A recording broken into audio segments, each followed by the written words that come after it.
If you in the utility world say there's a cost shift, file it. Bring the commission your data, and we'll impose a grid fee on solar customers to mitigate. They won't put their data on the table. And I suspect that it's because even though they can demonstrate there's a cost shift, it's so small and per customer effort. If you went to a legislative committee and you're pounding the table about cost shift, and then you have to go in there and they say, well, how much cost shift? 4 cents a month. The legislature's going to say, why the hell are we wasting our time on 4 cents a month out of a $115 utility bill?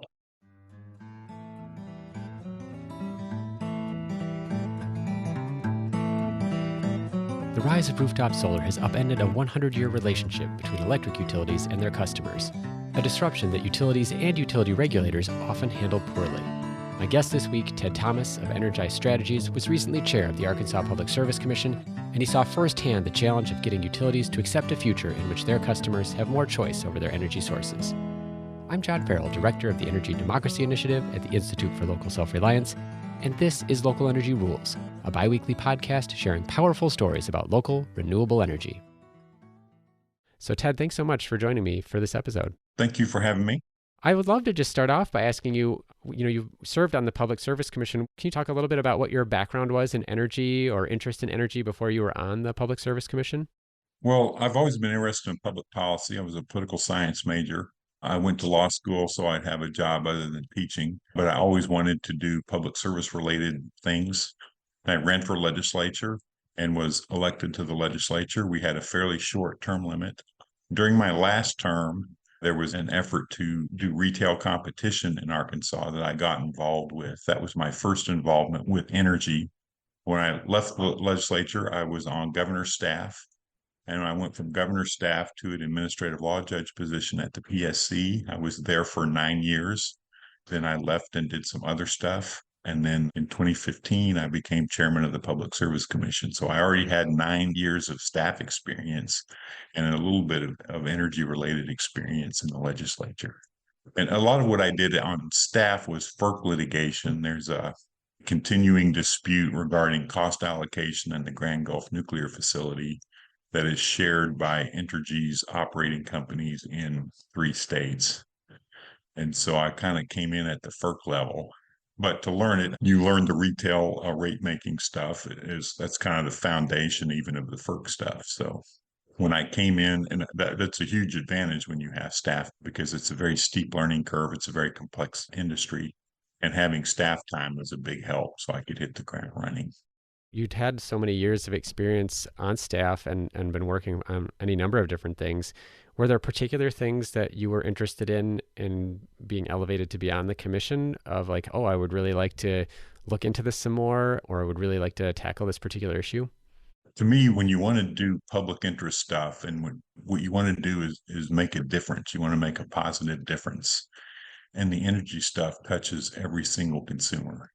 Everybody gets often more than one utility bill. It's very important that we get that right because those costs, they go everywhere. They go to people that make a lot of money and they go to people that don't make much money at all. That's actually one of the strengths of the system is the broad base. But when you're dealing with a lot of folks that struggle to pay their bills, it's very important that you get the bills right and they be as low as possible. It's a complex area that touches everybody. That's how I got involved. That was the motivating factor. And for a little bit of scoping here, one of the things I find so interesting is that each state has some body, a public service commission, a public utilities commission that does this kind of regulation in the electricity sector, which is where I spend most of my life and what I hope we'll talk more about. One of the things I find fascinating is that some states regulate all utilities, whether they are investor-owned like private companies or whether they're cooperatives or city-owned municipal utilities. What was that like in Arkansas? Did you have oversight over all the different kinds of utilities, or were there some that were more on their own? In Arkansas, we have regulation over all investor-owned utilities, which are basically for profit. And in Arkansas law gives regulators not the same level, but nearly the same level of authority over cooperatives. And then we have no authority over municipalities. The city council regulates municipalities. And then water, we only have one for-profit water company. And so the other, like the water associations, we don't regulate them. And that's another thing that varies a lot from state to state. Some states regulate even the smallest of water companies, some states don't. That's just a patchwork that comes from random political stuff. But it's interesting with respect to the cooperatives, because we regulate the cooperatives, they are free to go into other businesses. If you have cooperatives that are self-regulating, they have to stay in their lane, and the only thing they can do is distribution of electricity. So our cooperatives formed a for-profit company way back to build transformers and then have morphed that company into one of our solar providers, which is interesting because some of the cooperatives are very against our solar policy. Some of the cooperatives embrace it, but they all profit from it because they have this company that's owned by the nonprofit cooperatives. So the profits that it makes flow back and reduce those folks' rates. But if we did not regulate cooperatives, you'd never let an unregulated business get outside of its core area into another business because it would create all kinds of problems. So they've also been very aggressive in broadband, which is a very big issue in the rural areas, access to broadband, but you have to have the rules. If you're mixing for profit with regulatory nonprofit, you have to have a separation so the money doesn't slip over the wall. And when something bad happens, you have people without electric service. So our regulatory model has allowed them in some ways to innovate, even though some of the cooperatives are pretty fiercely opposed to the innovation, even though I'm sure they cash the checks when they get their share of the profits. I'd love to talk to you more about that specifically. So, when you left the commission recently, as I understand it, it was related to a proceeding with a rural electric cooperative and a dispute about solar. Could you talk a little bit about that? Well, yeah, and regulators have a lot of authority that's given to them by the law. And it's very important that they have that authority because the law also says that other people can't compete. The reason we don't regulate hamburgers is because if you don't like McDonald's, you go across the street to Wendy's and it kind of takes care of itself. Now, we do have food safety regulations for latent defects that you can't see, but for quality of food, there's no taster, there's no regulator taster that says, well, this isn't good enough. We let consumers sort that out because they have a choice. So when we tell the consumer, you have no choice, this is a monopoly, it's very important that the regulator controls what the price is. One of our cooperatives has been highly resistant to our third party solar program, even though they only, at one point, they had 16 houses out of 90,000 customers that had solar. They would complain and complain and complain about the cost shift through expensive lawyers and litigation, such that the lawyer fees, I'm sure, far exceeded the amount of the cost shift. And it became this ongoing battle. And then what they did was they found a thing called RUS, which is a federal agency that finances cooperatives. It was part of FDR's program for rural electrification in the 30s and 40s. We're going to subsidize the financing so it's cheaper so you can spread electricity to low population density areas where the economics aren't the same. And so they tried to say that the loan covenant from their federally backed loan required insurance, then required a fee and all of these different things. And then they said the regulation that they cited didn't say how much insurance. So they just took it upon themselves to decide how much insurance. And of course, they decided that residential houses need commercial insurance policies that cost more than the annual electric bill of the customer. Then they just quit interconnecting. So we have like probably two or 300 solar facilities.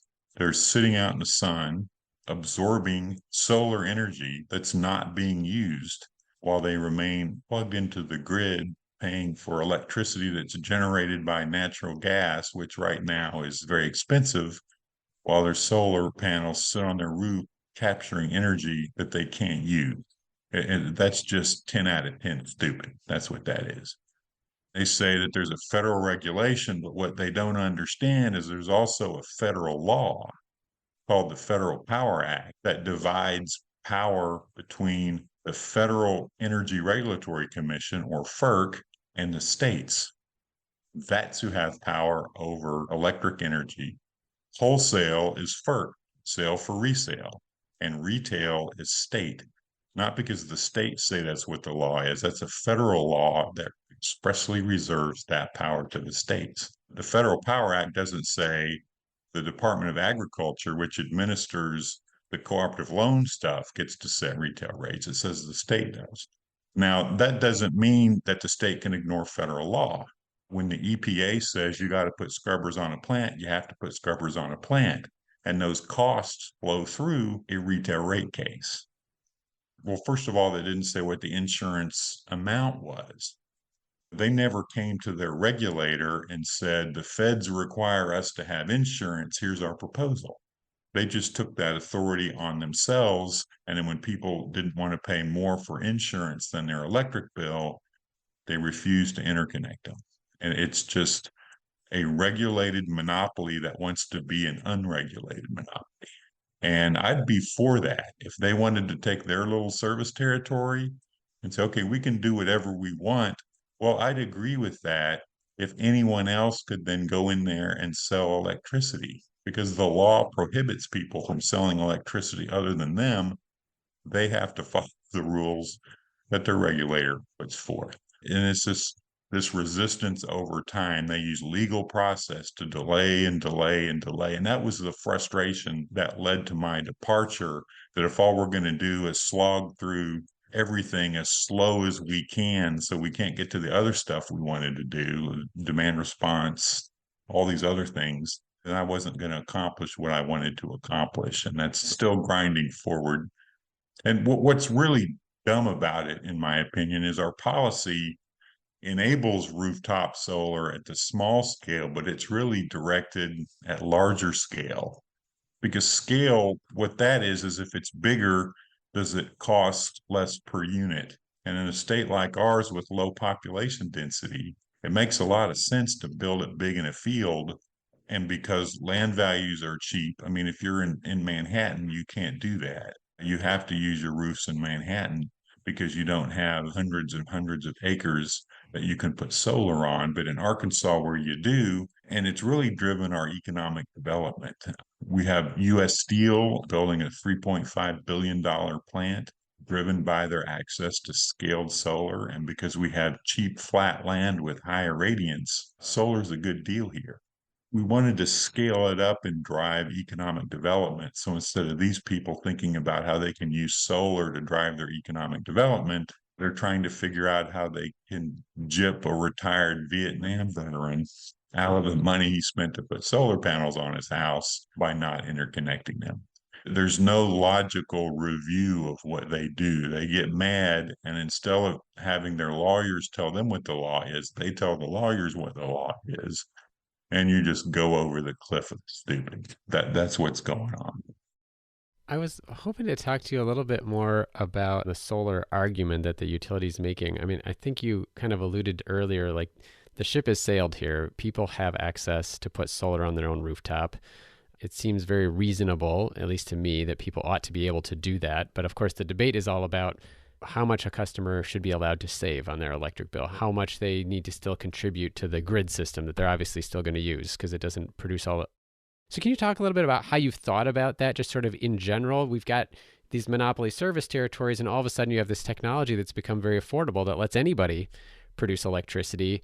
How do you wrestle with that in a way to ensure fairness, but also to take advantage of the fact that there's all these people willing to put up their own money to build you little power plants? Yes. The problem at its core is related to fixed costs and how fixed costs work in the economy. Imagine a small town of 10,000 people, and they have a school with 10 classrooms, and everything's fine. And then something happens where their population goes to 5,000. They still have a school built for 10. Even though they're only using 5 classrooms, you can fire 5 teachers because that's a variable cost. But the fixed cost, like the cost of heating and air conditioning to the building, the cost of building maintenance, that doesn't change when it goes down. That's the key problem. The distribution system and the transmission system And parts of the generation system are fixed cost incurred to serve everybody. And what you do is you divide the usage, and we'll go back to the school example. And if you had, say, it was a private school and that happened, well, what would happen to tuition for the remaining folks? Well, you just take the fixed cost and you split them among the remaining customers. So if the customer count goes down by half, what happens to the cost per customer? Well, it doubles. That's the problem that you have. And the fixed cost, I mean, distribution is fixed cost. You put it in there and you pay it over time. So if you can reduce your share of fixed cost, those costs go to other customers. And there's truth in that, but that doesn't end the debate because there's also benefits that you need to measure. So you need to take that cost shift and measure it accurately. And then you need to take the benefits and measure it accurately. And to me, how you resolve the situation is you should take the cost shift and divide it out among all the customers and then tell us what it is on a bill impact per month. And the problem with the utilities cost shift argument is even though it's well grounded in economics in terms of fixed cost, when you divide it in bill impact for other customers, it's de minimis. Okay, if it's $10 a month, I care. If it's 2 cents a month, I'm going to watch it. I'm going to let the technology develop. I'm going to let customers have an option and I'm going to measure it. So that this is what we told the legislature when they passed this was a cost shift. So, well, I know there's a cost shift, but we know there's so little solar right now that it's de minimis. What we need to do is watch it, let people experiment. That's what the problem is when you cut off innovation. It's like in football, there's what they call a coaching tree. And it's whether this coach had these assistants that became head coaches and it just grows. But if you cut off innovation, does the same thing. You start with this innovation and it comes from this innovation and then it spreads out. That's why they call it tree. If you saw off one of those limbs, you're not just cutting that, anything that develops from it. So you have a developing storage industry that comes together pretty well with solar. So I'll take a 2 cent cost shift if I can capture the benefits of experimentation with storage when it's paired with solar. Now, will I take a $10 cost shift? Probably not. $10 is going to be 10% of the bill. And when you have the non-participants are impacted. So it's a dumb argument. If you have three people, you have A and B that want to do a transaction that has a negative impact on C. What the utilities are saying is that has a negative impact on C. Let's ban the transaction. Well, that's stupid. Let's measure the cost impact on A and B and give C the opportunity. What if they pay? What if A and B pay C? You do the transaction. That way you keep the economy rolling. What they're trying to do is take the cost shift to kill the transaction instead of measuring the results. And when they become unreasonable, mitigating them. And that's what we're trying to do. So, okay, so we say, okay, we're going to watch and measure. And then we said, okay, we're going to have a grid fee. If you guys say there's a cost shift, if you in the utility world say there's a cost shift, file it. Bring the commission your data and we'll impose a grid fee on solar customers to mitigate. We'll let them do what they want, but some of the economic benefits we're going to spread to the non-participants if the cost shift is unreasonable. And we did that in June of 2020. There has yet to be a grid fee filing. They won't put their data on the table. And I suspect that it's because even though they can demonstrate there's a cost shift, it's so small and per customer effort. If you went to a legislative committee and you're pounding the table about cost shift, and then you have to go in there and they say, well, how much cost shift? 4 cents a month. The legislature's going to say, well, why the hell are we wasting our time on 4 cents a month out of a $115 utility bill? They never filed it. They still haven't. Nobody's filed for a grid fee. And then finally, we have a session coming up. We at the commission said, okay, just give us your data. If you don't want to file for a grid fee, we just want to see where we're at. We know there's some cost shift that's getting bigger as solar ramps up, and we want to measure it. And if it becomes unreasonable, we want to mitigate it. They filed a motion to dismiss and said, you don't have authority to ask for cost shift data, even though they've been over to the legislature saying, cost shift, cost shift, cost shift. And I clobbered them on that at the legislature. I said, We set up a grid fee, file your data. And then they'd say, we filed our data. We'll give them any data they want. And then we ask for the data, and then they move to dismiss. And that's, I mean, there's a gray area where reasonable people can differ. Everybody's not going to look at everything exactly the same, and that's fine. But when that's what you're doing, you're not in the gray area. It's just stupid. And in the meantime, we got a $3.5 billion US steel investment because of our solar policy. And these people are fiddling around with some retired Vietnam veteran, solar panels on his house, which has a de minimis impact on a small co-op and a microscopic impact on the state as a whole. That's what they want to fight about, instead of looking at the opportunity and saying, how can we get the next US Steel? Because we have a solar cost advantage. There's some of the cheapest solar in MISO, which is the regional market that goes all the way from Manitoba, a Canadian province, to the city of New Orleans in the middle of the country. And we've got the cheapest solar resource in that area. We got Amazon and General Motors put solar facilities here to offset their load in Detroit and St. Louis. And of course, Amazon is scattered all around. We have a cheap solar resource because we're south, flat, and we've got the Delta, particularly in the South, is some of the worst poverty in our whole country, and it depresses land values. Well, those depressed land values, because it's flat and high irradiance, it drives investment to the place we need it the most, in the Delta. So we have a policy that's working.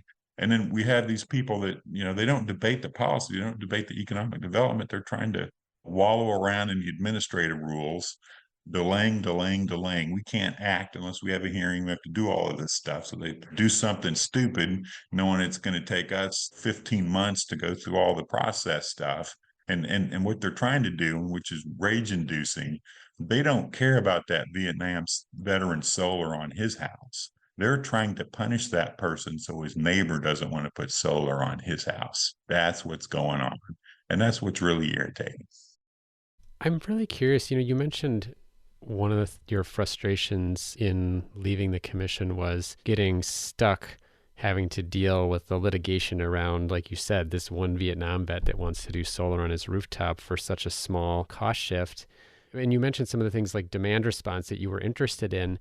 It seems like solar not only could be an economic development tool, which I really liked also the way you described this like tree of innovation, right? There are other things that we could discover we can do if we let this grow a little bit. I guess I'm interested in following that thread a little bit further here because it seems so, my experience with a lot of utilities is they're so used to doing something in a certain way with the expectation that the grid was set up and we were the monopoly. It means that we're going to be the one generating and selling all the power.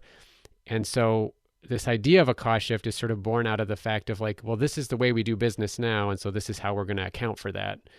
And I guess it feels like it stifles the chance to reimagine how an energy system might work with a lot of different participants. It does, but the challenge there is the long life of assets. When you're looking at a phone with an app, it might have an 18-month life cycle.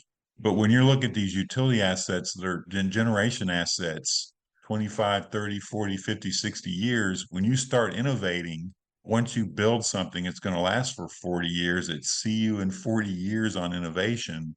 And for the wires, I mean, you can look at pictures from the early 1900s and you see the pole with the cross and the wires. It looks almost the same. Now, it's better in a lot of different ways, but it's basically the same. And you have to pay for all of that stuff.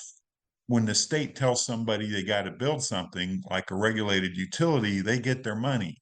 So you have to be careful because of the long life cycle, but that's also another reason not to make a real long commitment. Part of the purpose of our solar deal is we have all these prices that are going crazy. We have environmental regulation. We have changing policy. And I'm supposed to figure out how it's going to be 40 years from now and make a 40-year commitment. I don't want to do that. If I've got a business that wants to make a 20-year commitment to take that risk on themselves, a 20-year commitment on solar, you're giving them the freedom to manage their own risk, and you're taking it off the administrative procedure and the regulator. You're spreading out your risk, and you're allowing people to manage for themselves the problem that you have. If you do solar today for 20 years and this fusion thing works and it's cheap, 5, 10 years from now, you might wish you hadn't done it. But we gave you the option. You got to make that decision for yourself. And of course, when people started making these decisions, natural gas was $2. Well, now it's $8. Everybody that made the decision to do the solar is saving a ton of money on natural gas prices. And in the legislative committee, that was given by me as the number one reason why we were doing this, to give customers options to hedge natural gas prices. And I know a lot about this stuff, and the utility people know a lot about this stuff. But if you take me and the president of the biggest utility and put us in a room and say, you figure it out, and we let thousands and thousands and thousands of people try to figure it out for themselves in their own life, I know it's going to have the better result. It's going to be the market.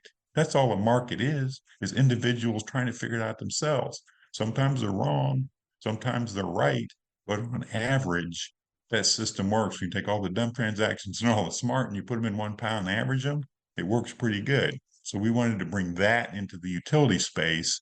It's harder to innovate because of the long life, but you still want to do that. No, by the way, I don't want a 40-year commitment on a gas plant. There got to be a better way.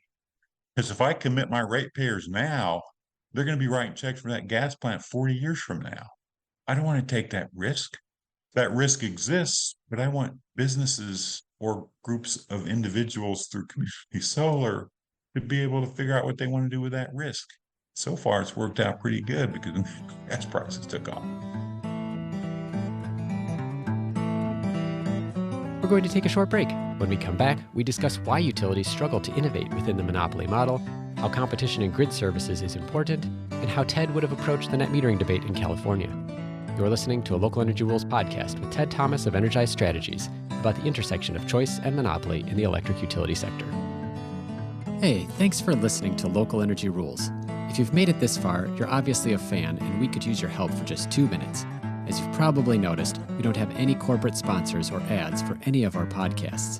The reason is that our mission at ILSR is to reinvigorate democracy by decentralizing economic power. Instead, we rely on you, our listeners. Your donations not only underwrite this podcast, but also help us produce all of the research and resources that we make available on our website and all of the technical assistance we provide to grassroots organizations. Every year, ILSR's small staff helps hundreds of communities challenge monopoly power directly and rebuild their local economies. So please take a minute and go to ilsr.org and click on the donate button. And if making a donation isn't something you can do, please consider helping us in other ways. You can help other folks find this podcast by telling them about it, or by giving it a review on iTunes, Stitcher, or wherever you get your podcasts. The more ratings from listeners like you, the more folks can find this podcast and ILSR's other podcasts, Community Broadband Bits, and Building Local Power. Thanks again for listening. Now, back to the program. It's so interesting you making this point again and again about making those long-term commitments, because we just had a resource plan process wrap up in Minnesota with Xcel Energy, one of the largest electric utilities, certainly in the state of Minnesota, but I know they have subsidiaries in a few other places, Colorado and down in New Mexico. And it was really interesting because the commission basically made the same argument there, which was, we're not going to give you permission to build a gas plant. There's so many other things happening right now. It doesn't make financial sense for our customers to let you do that. I guess one of the things I'm curious about is opening the door to solar is like one small piece of kind of the realm that a utility manages. You mentioned like demand response is another thing you had been interested in. Are there other places where we really ought to be sort of cracking the door open to more customer choice that you think would really enable innovation and maybe avoid some of these long-term decisions that could lock us into problems? A couple of points. First, they asked for a 40-year gas plant. What they really want is a 40-year commitment, and they don't care what it is. Right. Now, they did some study that says what's special. I mean, they might like a gas plant. What they love is a 40-year commitment because that's their business model. And that model has worked pretty well. There's a whole lot of risk in that. And what we do is we say, okay, we're going to take that risk and we'll put it all in the ratepayers, and we're going to flatline the utilities return, which makes utility stocks a granny stock because they're low risk. And that's what enables you to do these long-term investments. There's a lot of good in that, but that model struggles when the prices start moving when the technology starts moving and the federal policy starts moving, and then you have an enhanced risk, and risk is a cost that's going to be assigned to somebody and it's going to be compensated or you don't get the investment. So having said all of that, the key is demand response. The weakness of solar and wind is that they're variable, scaled up, and every technology starts expensive. The first home that was electrified was J.P. Morgan's house. That's because he was the only one that could afford it. But if you'd have killed it then because that's a toy for the rich and it's not fair, look what you have. But every technology, electric vehicles start out that way. Every technology starts out as really expensive, so it's a toy for the rich. But when it scales up, the costs come down. And wind has scaled up where the costs come down. Solar has scaled up where the costs come down. Storage is starting to scale up. That hasn't happened with that, but that might be next. So we have wind and solar that are now inexpensive, even though they started out as expensive like everything does. When you scale up manufacturing, the price comes down. Now, if you limited their penetration, they would always be cheap. They get expensive not because they're per unit cost. They get expensive when you have massive deployment and then the cost is dealing with scaled intermittence. That's where the cost comes from. So you have a runway where it's cheap and you should just build it as fast as you can. And we're still in that runway, in my opinion. But you have to be looking down the road. What are we going to do when we get so much of it because it's cheap that the intermittence risk, and then when the intermittence risk gets tied to extreme weather, that's when you get really negative outcomes. And we can predict the wind within 2%, like 95% of the time, which is an awesome use of big data. You just big data record the wind output and big data record the weather patterns, and then you use that to project. But it's that 5% outlier, like Winter Storm Uri. It's a winter risk. The limitation with solar is when the sun goes down and load stays up, you need about 4 hours, and today's battery technology can cover you in the summer. In the winter, you still have a huge risk because you might get 4 days without sun and you had no solar for 4 days. You got 4 hours of storage, and extreme cold, like extreme heat, is also life threatening. So, to me, the best way to deal with intermittent resources at scale is to have intermittent load at scale and give people flexibility who can do that and who want to do that and who get paid for doing them to be able to have their load respond to the generation. But if you're going to scale intermittence, you need to have intermittent load too as the best way to respond to it. And to me, the third parties, that's why the third parties are important, that they experiment with their own money. The utility is a pass-through entity. When they experiment, they're experimenting with ratepayer money. So if you have somebody that's willing to experiment with their own money, let's let them do that. Let's let them do that, even if there's some cost shift, because you're going to get some benefits. Let's measure the cost shift, like we talked about before, but that's early adopter risk. You don't want to prohibit early adopter risk, or you get no early adopters, and you get no early adopters, you get no innovation. So if you have third parties willing to do that, and there's a thing called aggregation that's really important, and that's grouping people together. Now, I'm an energy nerd. I would sit around and play around and try to manipulate my load to save $5, not for the $5. I'd keep the $5, but to experiment. Well, most people don't do that. What you need is an automated deal that uses technology, and then you group a bunch of people together where you get averaging. Some people won't turn down their thermostat, some people will. Well, if you try to do a program where each individual has to do it by themselves, you bump into the edges all the time. What you need is an averaging. And aggregation allows you to average, like a retailer, like a Kroger grocery store. If they got 20 stores, instead of trying to figure out how much load they can move at each store and get penalized if they don't move it, they can take their 20 store and average it, and then have a standard they have to meet for all 20 stores, or if this one's a little short and that one's a little long, they still hit the target because they average. So it's not just residential, it's businesses that are co-owned.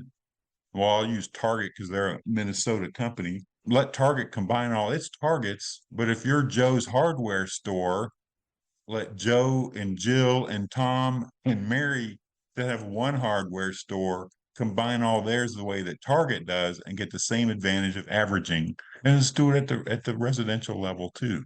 That way you can see, I mean, with these Google thermostats out there, I mean, some people will pay to give somebody the right to change their temperature 2 degrees if they have to. Some people won't. Well, let's figure out who those people are by having an entrepreneur test demand because that's what they do best. If before the iPhone, somebody did a poll and said, "Do you want to take your telephone and combine it with a camera?" Who would have said yes to that? Well, nobody. The entrepreneurs figure out demand that you don't even realize is there. Let's give them the opportunity to do that and drive innovation. So, one of the things I really find fascinating about this is, and we're wrestling with this actually in Minnesota. So, in the last resource plan for Excel, which is back in like 2018 or 19, the commission ordered the company to get do more demand response of this nature, right? So I can't remember how many megawatts it was. Might have even been up to as much as like 400 megawatts, which is fairly significant. And the utility hasn't gotten it, basically. And I remember the filing that they essentially put in saying, well, we've tried, but it was too hard, or we're not going to make it, essentially. Not terribly apologetic either, as I recall. And I guess one question I have is, you alluded earlier to utilities like these fixed investments, right? Maybe it's not a gas plant. They just like a long-term commitment because that's how they make money, right? They put out $1 billion for a plant, they recover that, then they earn their rate of return. Do you think that we can rely on orders from regulators to utilities to do this? Or what I'm getting at here is like, is the culture of a utility such that it can really do that kind of innovation or aggregation? Or do you need to like let somebody else do that outside of that? And who manages that market? Who makes sure that people play by the rules, that people who promise demand reduction actually deliver it or whatnot? Is the utility the right entity for that? Yeah, that's a really good question.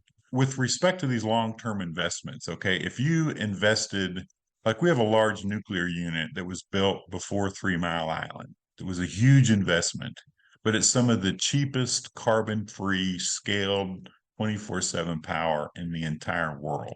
That was a great investment. 100% of the benefits of that investment flowed through to ratepayers. The utility gets the same rate of return, whether it's a great investment like that or a really bad investment. They get the same rate of return. There's good in that because it keeps it stable.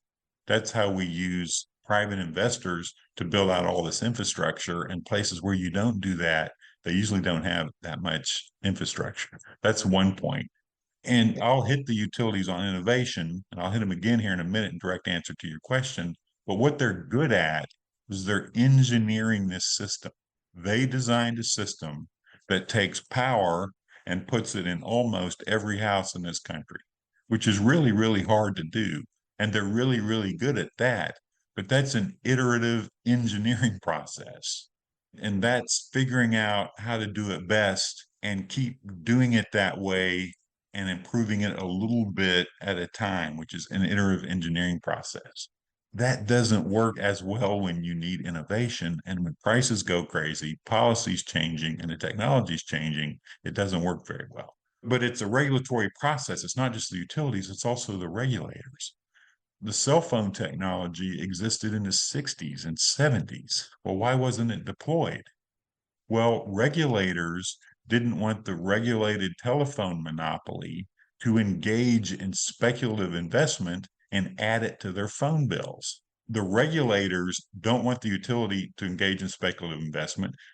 The utility really doesn't want to do that either because if Excel Energy invented the perpetual motion machine that produced unlimited energy at no cost with ratepayer money, well, the ratepayers would benefit from that, right? The value of that innovation would stick with the ratepayers. You innovate differently when somebody else is going to benefit from you and you. That's just human nature, right? That's why markets work. So what you need to do is keep those things in mind. And how do you get innovation? Well, to me, you get the third parties competing with the utility. If the utility couldn't get $400 million of demand response, and you've got a third party standing where it says, "Oh, I think I can do it," let's give them a try. Let's let them try to do it. Now, when you have small entities, the regulatory authority of the utility commissions is directed at the utility. And it's a large institution where if they screw something up, they're going to have the money to fix it. There's some degree of risk when you bring in smaller players that have a future commitment, because that's what demand response is. I'm going to pay you now, but if I need you later, you're going to be there. Well, that's like insurance, right? And we know that insurance is regulated because if I send somebody money for life insurance for 30 years, when I kick the bucket, they don't have any money. Well, that's a problem. So there's some things you have to do, and the statutes aren't really designed. You need some consumer protections, but at the same time, you need a little Wild West where you really drive innovation and you really get experiment and you need to watch the crazy go on. And there's going to be some abuse in the crazy. That's human nature. And then corral it in once it starts directing. You rationalize it on the back end instead of put people in a straitjacket and tell them what they can't do. Let them do anything for a little while and then start to rein them in. That's a way that to me is more consistent with getting innovation. But what's really frustrating sometimes with the utilities is they'll say, if you offer something, we should do demand response. The utility will say, well, we should be the only ones that do that. Then my response is, well, why the hell aren't you doing it? Go do it, because I got other people that say they can risk their money and do it. And you're telling me I should tell them no? And then you come back to me and say, you can't do it. Let the person with their own money take that risk and try to do it. And then to keep them accountable, let the utility do it. Then you've got two offerings. We've got green tariffs that our utilities do. They use that to compete with our third party solar. They elevate their game too when you've got the third parties. And what drives it all? Consumer choice. That's what should drive it all. I want to ask you one last question that's sort of big in scope, so we'll just see how you want to deal with it. In California, the Public Utilities Commission is deciding today on revisions to net metering. And so this gets into that issue of the cost shift. And obviously, California is much further along than Arkansas and most other places with regard to solar. Maybe only Hawaii has been the regulatory environment they've had to deal with this. Without getting into the weeds, because there's a lot of weeds in that decision, I'm kind of thinking big picture. As you said, like that cost shift would not be a big deal at 4 cents, but maybe it is at $10. Obviously, it's gotten to some level. I presume at least that the Utilities Commission out there has gotten filings from the utilities documenting the amount, although to be truthful, I actually haven't seen that. But I'm going to presume that it's bigger. What do you see as like the big principles that you think ought to be applied to that kind of decision? What should the commission be trying to accomplish writ large in terms of protecting customers who may not, have the wherewithal to go solar, but also, like you said, not cutting off the limb of the innovation tree? It's all about that single metric. What's the cost expressed in terms? And I would take whatever mitigation measures that wouldn't limit innovation that would give me a reasonable decision. The problem with my blue state friends is they love the political popularity of rooftop solar. This has to be driven by economics. In California, when you do a scaled project, they calculate the system impact of the fixed costs that you won't be paying, and they hand you a bill and say, you can do solar, here's your bill. The political popularity shouldn't drive the economics. Now, my red state friends, here's their problem.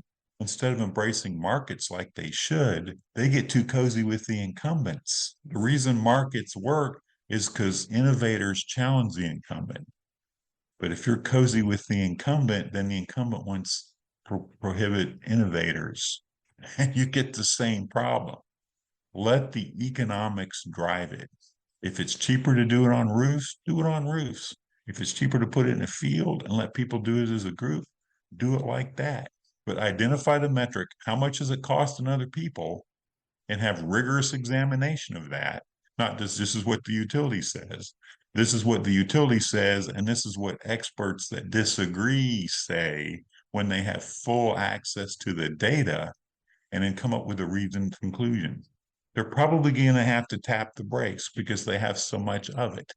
But then when they tap the brakes, they shouldn't tap the brakes on the bigger scale. Once you get it to where there's no cost shift, you can floor it without regard to consequence until you get scaled intermittence problems, and then you got to deal with that. Now, that's closer in California. They're already seeing some of that, but in most of the rest of the country, I mean, we can floor it in solar if we can mitigate the cost to keep that reasonable. But I don't see that metric floating around. I know in Arkansas they hate that metric because the number's really, really low. And so they're using the cost shift, which there's some legitimacy because of the economics of fixed cost to protect their monopoly. That's what they're doing.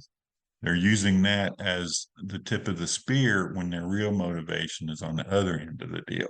But because of that, you don't want to get in a situation when it's scaled and it begins to become unfair to the non-participants. But that's a data thing. And if it's $5 and you ask 100 people, you're going to get some different opinions. Of course, the higher it gets, the more opinions are going to shift one way. And the lower it gets, the more opinions are going to shift the other way. That's why they hide the metric here. And I haven't seen that metric in California. I followed like through the trade press, which isn't that far in the weeds. But if I were arguing for change in that metering, I would grab that metric and I would put it out there. That hasn't happened. So I don't know what that number is. I hope that was responsive to your question. It certainly is, and I don't envy your colleagues on the California Public Utilities Commission trying to make a good decision here with all the pressures coming at them from different angles. But if you make the best decision that you can, put your data out there, explain why, and say, this is what we did, this is why we did it. Put the public and the legislature and the governor in your seat and explain why. And then not pretending, then if they want to do a different thing over in the legislature, they can do it. But they need to have all the information that's vetted by a vigorous process where everybody has access to the data and you have a debate among experts. And then you make your decision. I used to tell the legislature that. I make these decisions, they impact your rate. The reason the commission exists is so you don't have a bill setting people's electric bill that you have to vote on. Do you want that?